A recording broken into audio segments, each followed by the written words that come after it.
All right, you guys, we are back with our homemade potato chips, everyone, okay? We made all kinds of flavors. We made barbecue, and we also made a garlic salt one. Now, we're going to have my grandson-in-law taste these, okay? We're going to see what he thinks about it. Grandson-in-law's trying the sweet and smoky barbecue potato chips, y'all. Oh, this is good. Really? Is it crunchy? Man, yeah, this is good. It's what? I'm gonna end up eating all these. These mine. You ain't getting none. He's so funny. Grandmother, I'm telling you, he loves those chips. Now try the garlic ones, babe. The garlic salt ones. Some of them. Oh man. Okay, so it's really good. It's crunchy too, huh?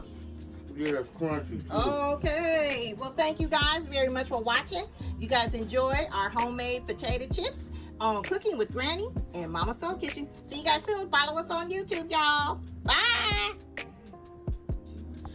And we have our cookbook available at Amazon.com under Momma, M-O-M-M-A, Soul Kitchen. And we also have our Just Desserts, child, just in time for the holidays, everybody. Order your cookbook today.